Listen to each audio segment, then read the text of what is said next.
You've got the In Real Time Car Talk Show. We got this week's Ford recall list and our ever popular Guess What the Hemmings Car Sold For. Plus, Jeff has the racing calendar, Mr. Mars has This Week in Auto History, and I'll have some stories making automotive news this week. Howdy, along with Mike Out of This World Mars over there in Neederville. We need more Jeff Zekin always. Chief Engineer David Ainsley, who's getting ready to wing his way up to the UP. Yeah. He's got an island up there he goes to, his own island. His own island, that's right. Ainsley Island. Ainsley Island. That's it.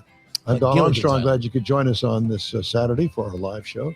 If you're listening on a podcast, thank you very much. We appreciate you around the world. All right. Time now for the recalls and guess what the Hemmings car sold for. So let's start with Don, the recalls. Yes. Yeah, one thing, we're having trouble with our Facebook channel. We've got a couple of other Facebooks, but you can also pick us up on YouTube if you're trying to see the video of the live show. For some reason, I'm working on it, but Facebook's not connected anymore. Well, do. Well, that's not exactly what I said, but close enough. What did you say, Mike? If was it worse than what do? Beep. Yeah, that. Okay. Yeah. Well, that's just great to know. Thank you, Facebook. While you're doing the recalls, I'm going to step away and see if I can do something. Please do. And another thing, while you're doing that, Mike, I can't pull up your driving desk, your motor minute, or not your motor. Your next segment, I can't see it on the screen. Well, okay. Well, you guys work on that. Yeah, you go away, Mike. All right. So here are the recalls this week, and it's mainly Ford Motor. No, it's all Ford Motor Company. Seriously. Yeah. It's all Ford Motor Company. And I don't have anything against Ford. I didn't do this. Yeah, well, they just got a J.D. Power Award. Yeah. So let's start with this. Ford F-150, 2018 to 2020, daytime running lights may not dim. That's being recalled. All of these are recalls. Window automatic reversal system malfunction and the Ford Escape. You ain't escaping from that. Well, the 2017 model year. That's a safety feature in case someone's got their arm or a kid's in the way. How about this one? Unintended vehicle movement. What exactly does that mean? Is it a herky-jerky kind of thing? Could be a lurch, put it in park, maybe it moves. I don't know. Well, that would be the Ford F-150 for 2018. Transmission clutch may fracture and leak fluid on the Ford Focus and Ford Fusion, 2013 through 2018, 5 years. Okay, so these are older models. Some. Yeah. Steering wheel hands-off detection alerts may fail in the Lincoln Nautilus for 2019. Good.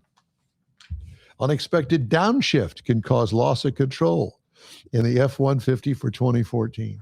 They just had that recently, too, on another model. If you're keeping score at home, that's a repeat. Yeah. Well, not in the same vehicle. No, not the same vehicle. Same issue, different model. Yep. Thought you'd like those. So that's the recall list. Okay. Now it's time to he's away and he's got the giddy up for that. Oh, he does have the giddy up for that. He's got that. So and he's away. All right. Well, we're going to hold on to this old car roundup for a few minutes until he returns, I think. If I could get to it, I could do it, but the screen is a little different. There he is. Mr. Morris, do you happen to have the sold car roundup available? Yeah, it's ready. Oh, ready. All right, are you ready? Okay, so we're going to do that then. All right. Sign in, everybody. We're ready to go. Okay, so everybody waits for this, and this is a fun feature that we came up with, and we hope you'll like it. So these are cars that sold on the online auction that Hemmings has every week. You could actually sell your car on here as well. And we try to pick some of the classics and some of the unique vehicles that show up on here. So the first up this morning is going to be if I could turn the page, the 1986 Chevrolet K10. There it is. An 86 Chevy K10, what we call a square body. It's the two-door because that's all they had back then. How much do you think that sold car sold for? 86 Chevy K10. I don't know how many miles it's got on. We're not going to get all that detail, but it looks like it's very well kept. Nice paint job. It's got some aftermarket tires and wheels on it. Chrome bumper. It's got an overrider on the front of it. Under the hood, looks pretty good to me. Okay, I'm going to say my price, so don't give me any feedback on this. All I'm right. going to go 12 grand. 12 grand. Who else is joining us today? Heitzman says 15, and Mr. Lusk and company say 37K. Oh, Interesting. he must have one. Well, I have to tell you that Mr. Lusk is closer than anybody else. Oh, This truck sold for $24,045. wow. So Impressive. yeah. It's a little pricey for me, but I would buy that truck. I could see myself driving. Not for that much. Well, no, that's what I said. Yeah. Right. Barrett Jackson is running this weekend, and they're in Cincinnati, Ohio. Cleveland, Ohio, I believe. Yeah, I watched Mr. a Lusk little bit says the that, home I guess league. one of them sold at Barrett Jackson for $100K last night. Jeez. See there, he's watching it too. Yeah, that's too much. Yeah. Okay, next up, Jeff, a 1941 Cadillac 61. Look at that, baby. Look at that. That's- And it's got blacked out regular steel wheels with wide whites on it. It looks super clean. It's a two-door, isn't it? I think it's a two-door. Yes, two-door. it's a two-door. It's not the body style that I would go for. It certainly is a look, and it would look really good on the Hot Rod Tour of Texas. Yeah, but So how much do you think that 41 Caddy 61 would cost? gosh, it's got too much mods on it. Hard to guess with the paint and everything, the wheels. I'm gonna go 21,000. 21,000. And Lusk family says And 30. is that a flathead V8 in it? Kind of looks Yes. like one, yeah. It is a It is. flathead. So it's probably got a factory original flathead in it, I assume. So I'm not Flatheads in a familiar with the 41 Ford? 41 I Cadillac don't know either. and the engine options that it had. and looking at the rest of the engine compartment, I'd say it's original. Now, this Yeah. Mr. Adams on here is actually Mr. Ainsley. He's incognito. I see. Well, it sold for $6,000. Well, come on now. $6,000, Jeff. That's what it sold for.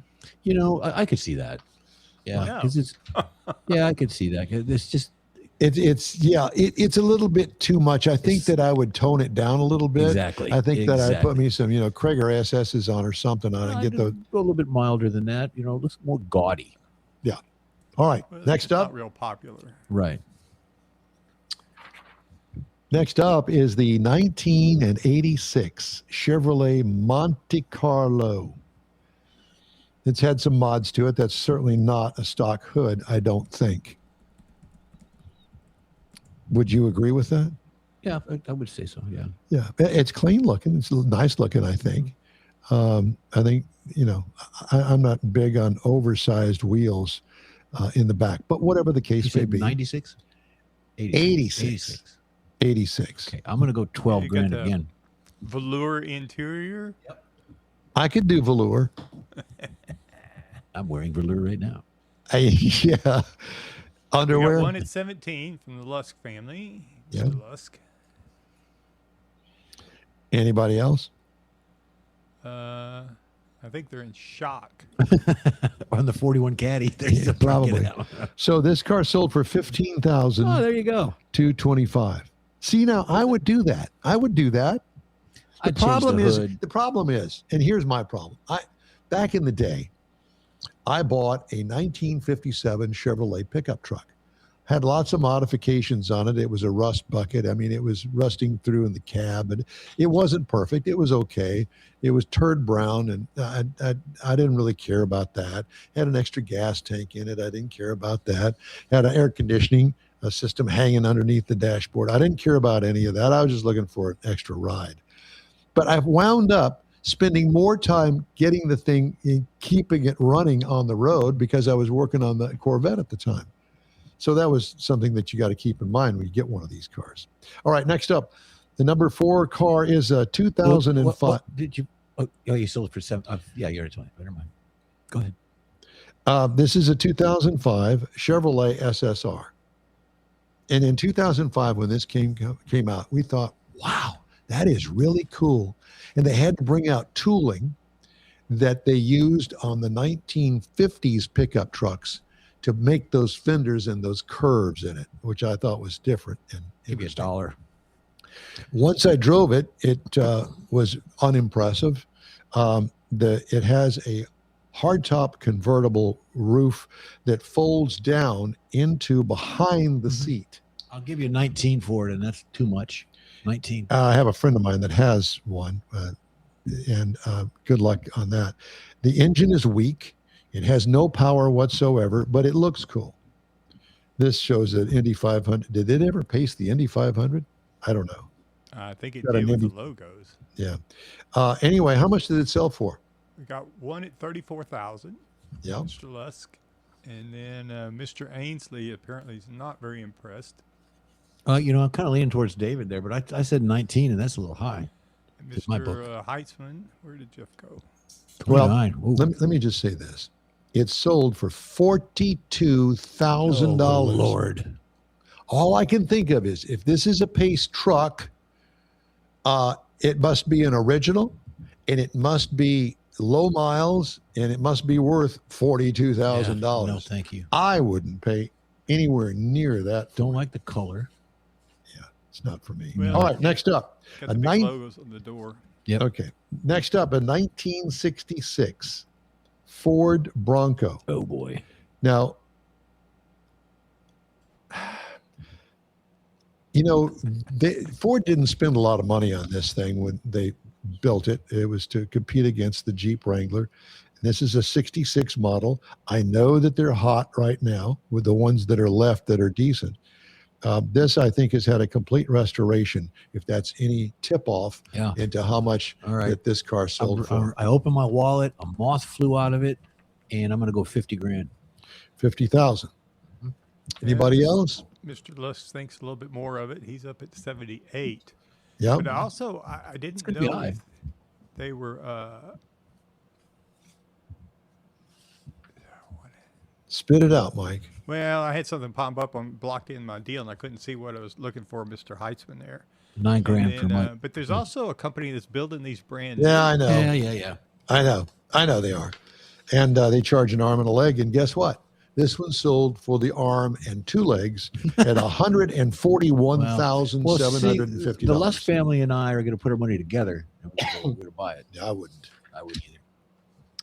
Okay, next up, a 1968 Mercury Cougar. You know, I just learned recently that this is not a redo of the Ford Mustang No. in a Mercury.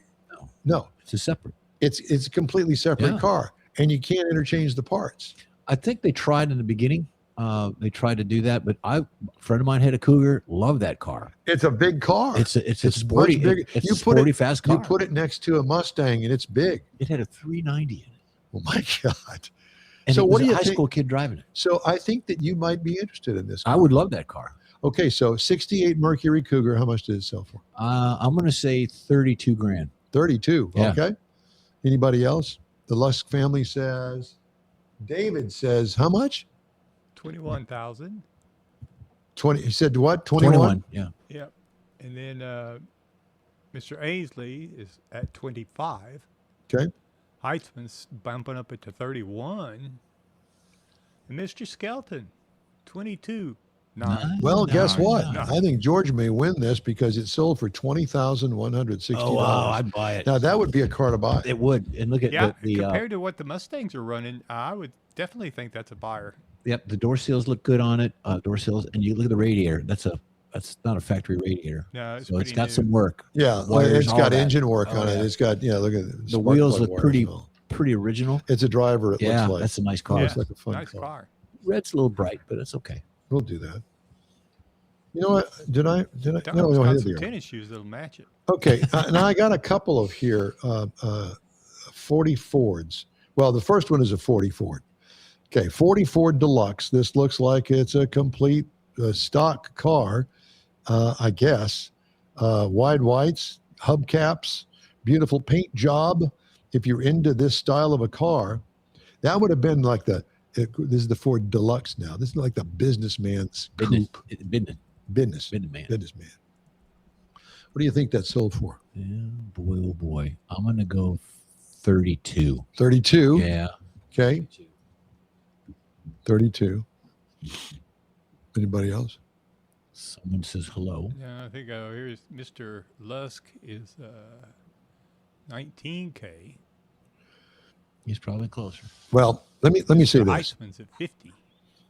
This sold for $27,536. Oh, wow. Yeah. It's not bad. So let's go It's a good back in price. time. It's basically the same body style, but this one here is 5 years older. This is a 1935 Ford Model 48. And I assume it's got a flathead Ford in it, V8. Yeah, look, yep, sure does. All right. So, And it's a stick on the floor.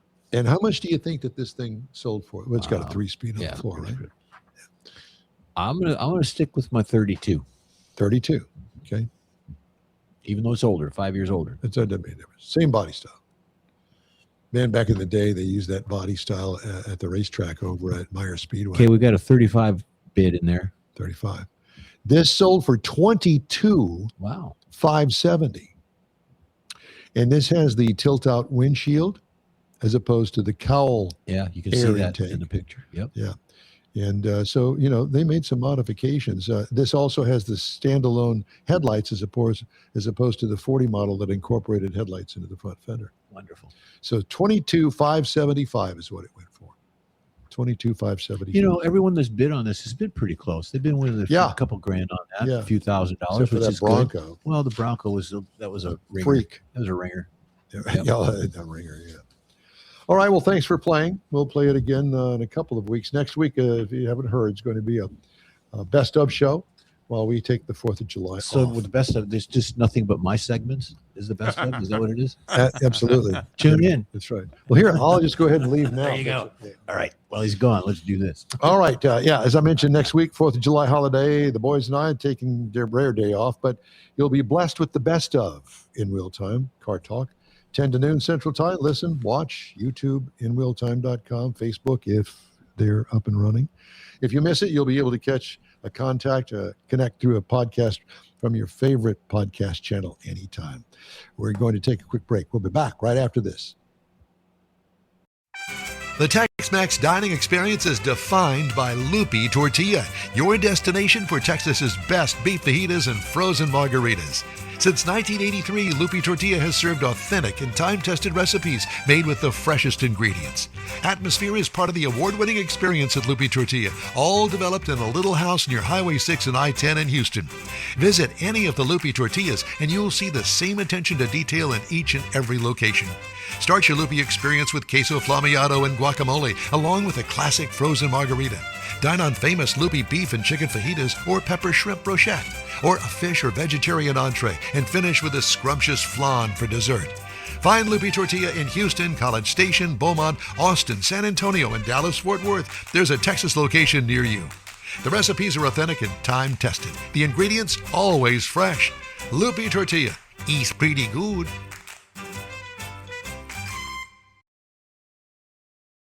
The In Wheel Time Car Talk Show thanks you for 15 wonderful years. Yep, our first show aired May 7th, 2011 on the local radio station. Then it was a move to the digital world and social media, and you followed. Thank you. We continue to build and grow our fan base, and it's all because of you and your auto enthusiast friends. We appreciate your support. It's always great to see you at our remote broadcast, too, and we hope you'll continue to stop by and say hello. It's been a great ride, and we hope to bring you more fun and adventure right here on the In Wheel Time Car Talk Show. Time for Jeff's racing calendar, sponsored by the Texas Muscle Car Club Challenge. Thank you for that. Hey, we got NASCAR today, and you've got some the O'Reilly Series is in Sonoma. It's going to be on the CW network at 5:30 p.m. tonight. And then tomorrow you have the big boys on TNT TV. Evidently they're switching affiliates or something in mid-season or whatever they do that. But that's going to be in Sonoma also. Don's favorite next week is going to be, of course, the 4th of July weekend. You got lawnmower racing at the 12-mile 500. That's going to be at the 12-mile Indiana. It's going to be the Indiana series there. Formula One goes off on July 6th, so they're going to be in a little delay this week. Indy is actually July 6th, so a lot of that stuff's going on next week, and the big holiday and all that stuff. And then you got the USAC boys, July 1st through the 5th, actually July 1st through the 8th. Different parts of the country. You've got the different classes. You've got the midgets, the sprints, the crowns, all that good stuff. So check your USAC stuff going on there. It's kind of weak for the big boys because of the holiday coming up and a big racing event next week. But if you're at a local track, support your local track. Get out there and get some mud slung on you, or smell the fumes. Go get a hot dog, have a cold beer, but support your local races. Thank you very much. All right, time now for This Week in Auto History, Mr. Mars. Let her rip. Yes, sir. We got a few things that we're going to run through right quick here on related to this holiday week that's coming up. And in 1894, inventor Elwood Haynes successfully tested his gasoline-powered vehicle up in Indiana. Elwood, part of the Blues Brothers. Yeah, this is why he went to jail. So the Haynes Appleson, who's a guy that helped him with it, became one of the earliest successful American-built gasoline cars. In fact, because of history, back the way records were kept back in the late 1800s, there's a lot of people think this may actually be the first true automobile in America. But there was a lot of them coming out, so they're still up to debate. But he was one of the earliest for sure. So it's the earliest donk, that's for sure. Yes, it is. Then in 1908, the Great New York to Paris race. Now, I thought this was interesting because it literally goes from New York to Paris. I mean, you had to go across the country. You had to go across the oceans. There we go, walking on water again. Yeah. So it's 22,000 miles across 3 continents. And this, again, was back in 1908. And the Thomas Flyer was declared the winner after going over some of the harshest roads imaginable. Of course, this was got worldwide attention from this because it did go halfway around the world. How did they ford the ocean? Put them on boats. Put them on ships. Literally. They had big balloon tires on them, and they kind of paddle tires across there. But anyway, so also in 1914, Mercedes dominated the French Grand Prix. Now, it was a clean sweep by it Mercedes went into it to show their advanced engineering, including 4-wheel brakes, not just 2 wheels, but 4-wheel brakes. Had some aerodynamic design that you can see in these pictures here, and the reliability that they were building into it. So it demonstrated how racing could accelerate technology because a lot of other companies took the technology they found at this race and incorporated it into other aspects of their vehicles. Then in 1966, Irv Gordon purchased his legendary Volvo. Now, you may not know about old Irv, but he bought a brand new Volvo P1800 in 1966. Now, it was just a plain car, obviously, but he put 3 million miles on that car, got a Guinness World Book of Record on it, and it's now in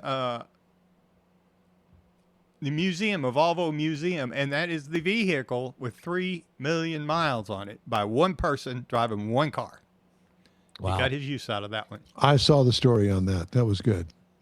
Then in 1979, let's see if you know this one, the first Auto Shack store opened in Forest City, Arkansas. Very modest at the time, but that was the beginning of AutoZone. Oh, and I had no idea. I just thought AutoZone was always AutoZone. I did too. But it was truly an Auto Shack, I guess, comparable to Radio Shack or whatever it was at the time. Yeah. And, of course, it became a big national chain of vehicles. That was just a few of the things we found interesting in auto history this week. Perfect. Very interesting in auto history. Mm-hmm. Fatal collision involving a Tesla sedan. You may have heard this on the news under federal investigation after the electric vehicle slammed into a house here in Houston, killing a woman inside. NHTSA said June 22nd, it has opened a special crash investigation into that June 19th incident. Agency, which confirmed the probe in an email statement, didn't offer any additional details. I'm sure that we'll figure it all out, and we'll find out about it as well. So, yeah, just a horrible accident. Nissan CEO Ivan Espinosa slogged through a topsy-turvy annual shareholders meeting, fending off multiple floor motions to remove him as chairman of the gathering, a no-confidence vote, and, get this, another proposal to appoint former chairman Carlos Ghosn to the Japanese car makers board. Do that. Bring him back. He's talking about getting hard up. Yeah, oh my God, you've got to be kidding. Shareholders also rejected the company-backed nominee for director, handing management a rare rebuke amid investor concerns about the independence of the Nissan Motor Company. What an absolute mess that company continues to be. It's a shame. You know, They've sold 1 billion cars. Where did it go wrong? Carlos. Thank you, Carlos, who stole billions of dollars from them. That was the first thing. He's just still in the box. Let's see. We're getting out of time here. I want to make sure that I get the stories in that I wanted to get in. It's too long. We don't care about that. Let's do this one. Toyota, which introduced many consumers to the concept with the Prius, has made its two most popular U.S. models hybrid only. The Camry switched for the 2025 model year, and the RAV4 followed suit for 2026. The hot-selling Ford Maverick compact pickup offers a hybrid, as does Honda's CR-V crossover. EVs are still expected to gain share in the coming years, just not as quickly as the hybrids. And get this, Chevy is resuscitating its Heartbeat of America campaign in honor of the country's upcoming 250th anniversary, and it's incorporating the sound of real heartbeats to help the ads hit home. The brand modernized its renowned advertising campaign from the 1980s and 90s with the Red Clay Strays, a rock band from Alabama, taking over vocals from the late Motown legend Aretha Franklin. The brand filmed the commercial here in Texas and in Maine using a Bolt, a Trax, an Equinox, Traverse, Silverado, and other nameplates. So be on the lookout for that. They brought the Like a Rock was back in certain advertising too. Yes. Yeah, Like a Rock. Bob Seger. And by the way, the average price of new cars went up another $80 this week, now averaging at $51,820. From a year ago, it's up now $2,221. Now, can that only raise the price of the pre-owned? No, the used cars too are probably going up. Everything is going up. Hey, we'd love to hear from you. Shoot us an email, info@inwheeltime.com. We'll wrap up today's show right after this. Your car is a direct reflection of you, so don't be satisfied with color fade or a dingy, dull appearance. Get rid of those terrible automated car wash scratches. Gulf Coast Auto Shield is your save-the-paint company. John Gray and his team of detailing experts can help your cars finish without a full repaint. Searching for real experts in window tint or windshield protection? Gulf Coast Auto Shield. Dash cams, radar detectors, Gulf Coast Auto Shield. Got a new car? Get it protected as soon as you take delivery. If you don't know which of the multitude of protection products to go with, John Gray will give you an honest opinion and won't sell you something you don't need. John will help you understand the many options and pricing right on the spot. He's your guy to have your ride looking its best and protected too. See the state-of-the-art shop yourself. Free tours anytime. Gulf Coast Auto Shield is easy to get to, located just south of the Southwest Freeway on the Sam Houston Parkway. Gulf Coast Auto Shield, full-service luxury car care today and online at gcautoshield.com. Gift giving should be meaningful, and we have an idea. A hand-painted custom illustration of your car from one of the nation's leading artists. Now you can get one or a car show poster customized for you, a friend, or a loved one. Bill Sites will be happy to guide you through the process. No matter what the day, birthday, anniversary, or any day, an Autographics custom illustration adds an extra touch of class to any home. Call Bill today, 832-922-0963. That's 832-922-0963. Well, that's all for this week's In Wheel Time Car Talk Show. We're always looking for new, informative, and great automotive things to bring to our global audience. If you have an idea, an event, a road trip, or tall tale that you are willing to blab about, let us know. Our email address is info@inwheeltime.com. You can find the In Wheel Time Car Talk Show 24/7 on the In Wheel Time app and website. Grab a podcast from your favorite podcast store. We video stream our live show every Saturday, 10 to noon, on Facebook, YouTube, and InWheelTime.com. The In Wheel Time video coordinator is we always need more Jeff Zekin. The booking agent and video editor, Mike Out of This World Mars. Wave hello, Mike. Thank you. And chief engineer David Ainsley. I'm Don Armstrong. Thanks to our show contributors, Jeff Heitzman and George Skelton. Be sure to... Pardon me? The Lusk family. Be sure to join us next Saturday from our Dual City studios in Texas, USA. We hope you'll join us. Next week's show will be a best of, so we can enjoy a rare Saturday morning with our families. Our live show will be back in 2 weeks. Thanks to all of our guests today. Have a great, safe weekend and safe 4th of July. And we hope you'll join us again on the In Wheel Time Car Talk Show.